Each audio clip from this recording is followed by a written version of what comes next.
Hello, good morning. This is teacher Jacob. This video is for 7th grade. Today we are going to complete the page 57. This class is a listening class, listening comprehension.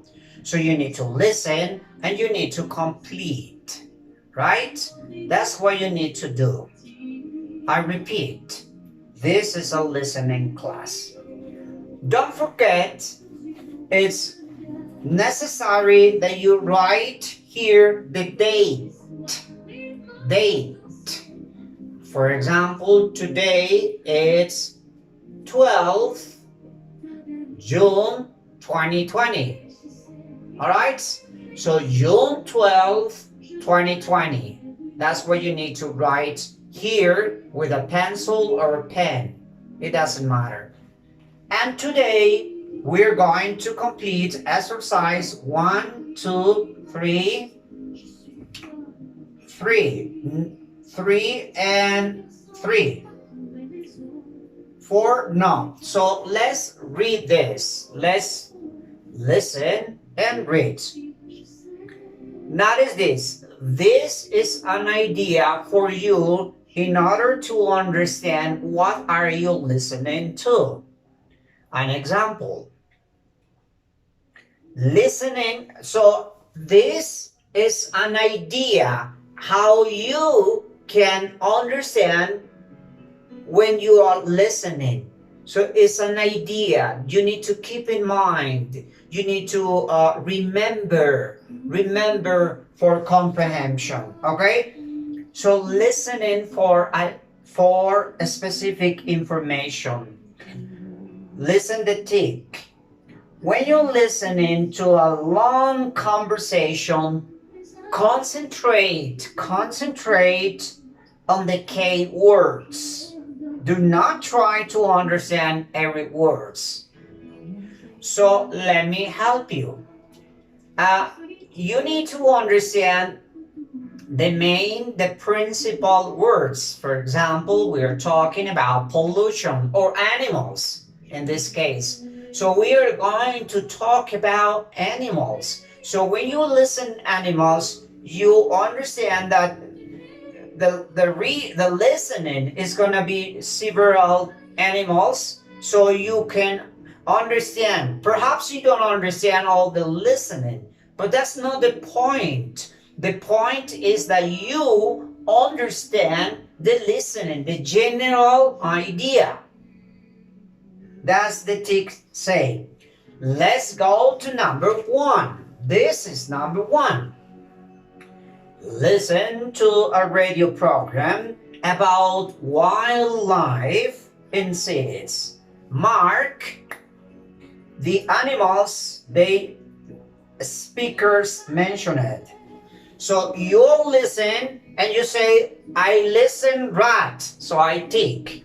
I listen monkey, so you tick. Activity 1, listen and tick the animal, okay? Listen and tick. 2, listen again and write the animals that lives in each place.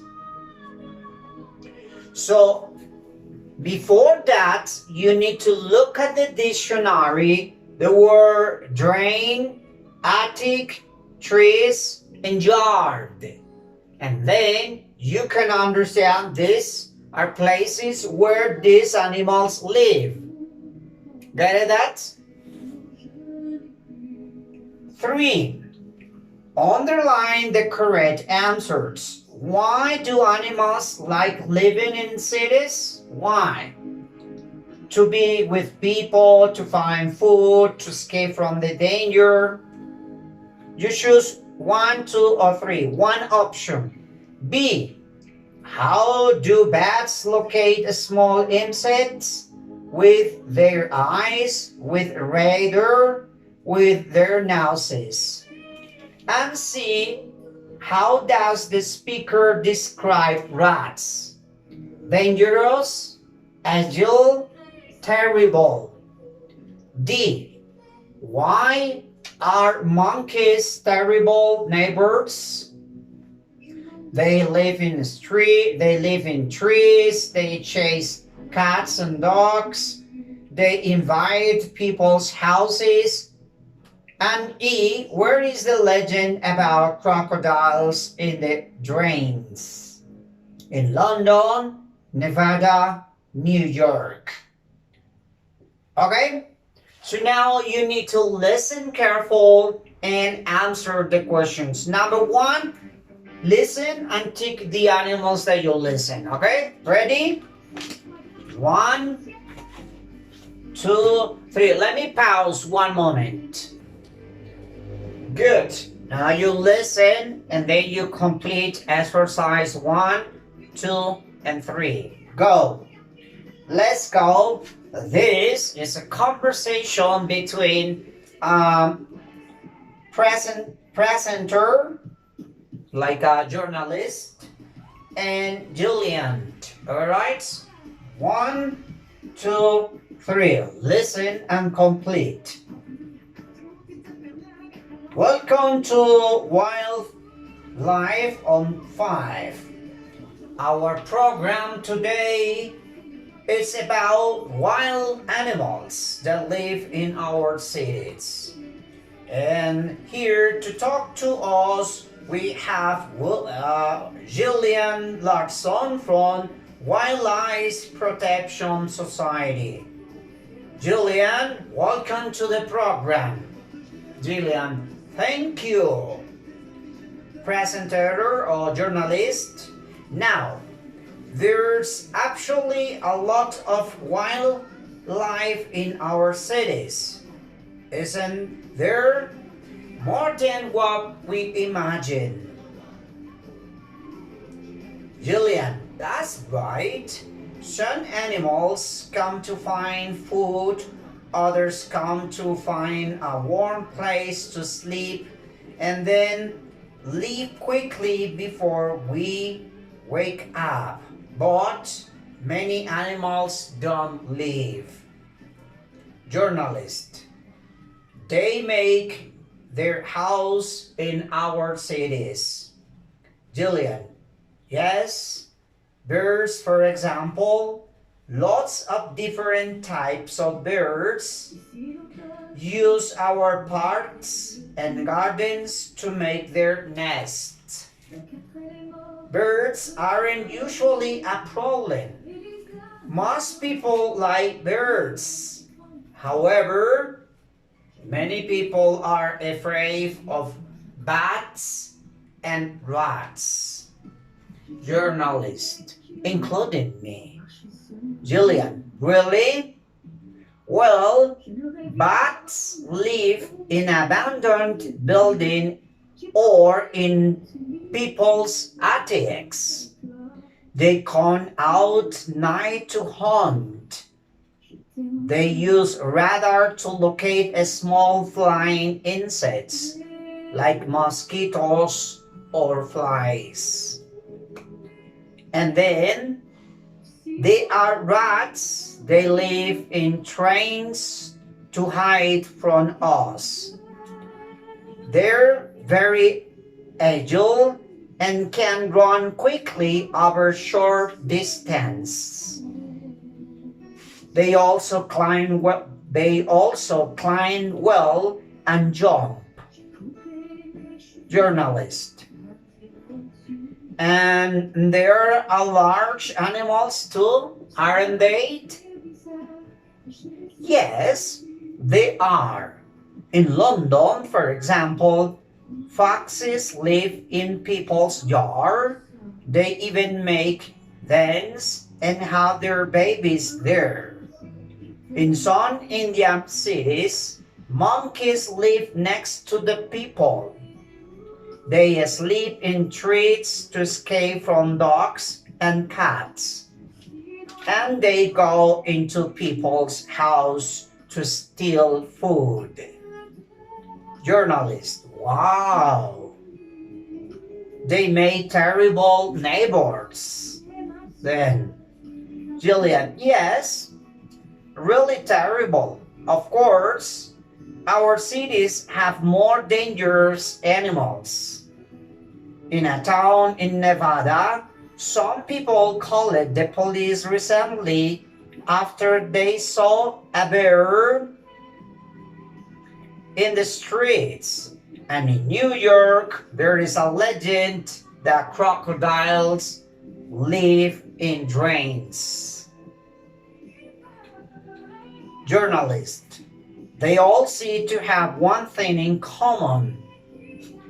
They come to our cities to get a free meal and a place to stay. Jillian, exactly. And it's interesting. So you listen and then you complete the exercise. Now, let's listen again. First, try to complete exercise 1. Now, let's go to the exercise 2. Right? So you're gonna listen and then complete the exercise 2. Repeat. This is a conversation between a journalist and Jillian. One moment. Hold on, one moment. So let's continue, okay? So listen and repeat. Repeat again, okay? So let's repeat again. Let me see if it's clear better, okay? Let me see. Um, hold on one moment. I got an yes, I almost got an accident. Anyway, let's continue. Now you listen again and then you complete exercise 2 and exercise 3.